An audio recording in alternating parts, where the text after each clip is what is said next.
Yo, see, it's myself, VYTAL, yeah. 2009 doing it big. All tight skills on button, yeah. SCP, man. Let me tell you a little bit about life, yeah. See, little story here, yeah. Hope you listen up good, yeah.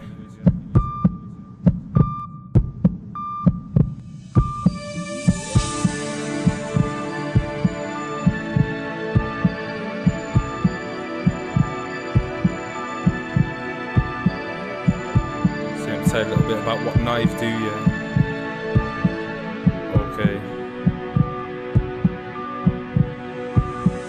You know that life on road's not good. Stressing when you turn into bud. You hooked and would turn off if you could. So let me tell you about a boy from London. He's 16 and his life feels so long, and he's got a spirit and a flow going straight through his lungs. And he lives at home with his mum and two sisters. His dad died, he was too young that he didn't know him. He's moving forward on the road, supporting his mum. He wished he could show him what he died of. To him is unknowing. His mum keeps saying he died a peaceful death. He takes it in with every breath, but there's too much to know, so he runs out of breath. He's walking home from work, taking stride. He's fed up with life, but at least he's tried. He's got a pain in the left of his chest, like a painful pride. He walks through the front door and says, "Mum, I wanna know how my dad died." Her eyes start tearing. She says, "I think you need to be seated. Now listen, cause it's the truth that you're hearing. If I tell you this, please carry on perceiving." She's talking while he starts staring. "Listen now, cause it's your dad's death that I'm sharing." He listens hard and then starts caring. She says, "Why do you think you've got that cross that you're wearing?"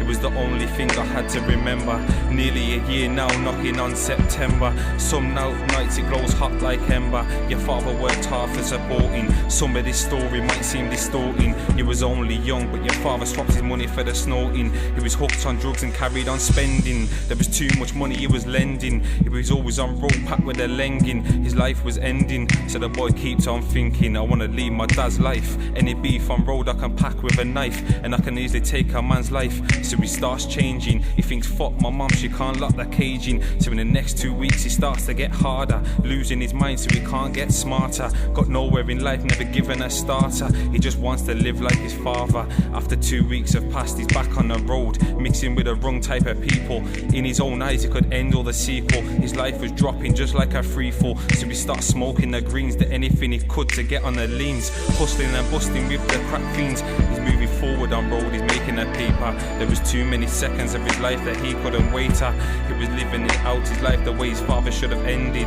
Lost too many lives, that's what the leng did. But his life's paused, now it's suspending. Cause one night he was asked for a raid. He ain't getting money cause he ain't getting paid. He's like, "Yeah, fuck it, I'm down for the raid." So he takes his keys and the tools, goes up to meet with all of his fools, did anything he could to break all of the rules. So now there's like 50 man on the side of the road. They don't give a fuck and their hearts turn cold. Now listen cause the story unfolds. They run up to this next man's crew, they're packing it through, and this boy was handed a gun.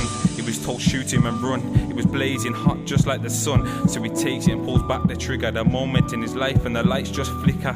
But he's thinking, "Fuck it, my man ain't sicker." So he pulls and blasts with a gun. He just taken the life of some next mom's son. All of his mans just run. 3 weeks later he's walking on the street. He's going studio to murk on a beat. He's drinking a vodka at the bottle, neat. The man's behind looking to seek him. They grab him, punches fly and carry on repeating. He's being smashed and they won't free him. One pulls out a knife and says, "Look prick, I'm gonna end your life. So don't chat shit when it comes to a knife." He stabs him and runs. The boy drops to the floor. Blood starts to pour, he's shaking his jaw. His name being shouted. It was his mum. She says, "Timmy, you need to stand up." His blood was pouring, internal bleeding. He could feel his heart beating. Timmy was dying, his mum was hugging him, crying. "You're gonna make it, but you need to start trying." But he gets to the light, he thought he was flying, but he weren't, he was crashing, he was dying. He could hear his mum crying, so she calls 999. Let's say we got an aching mum on the line. Timmy blacks out and wakes up in her bed. His mum was crying out, "What's in his head?" She says, "Timmy, take my life instead." So the machine's beating, the beats carry on repeating. But he knew himself he was gonna be sleeping. He says, "I'm not gonna make it." His girl runs through the door and says, "You got my heart, don't break it. I'm sorry, I've only just made it." She says, "I got something to tell you that might change everything." He says, "Course, you can tell me anything. A liar to you, that's what I've never been." He knows his life is ending. It was another lifetime that he was now lending. The second of his life was just pending. She says, "I'm pregnant, we're gonna have a baby." He shouted with emotion, "Lord, please save me." His heart won't beat, it's stuck. Now listen what happens when a life gets tough.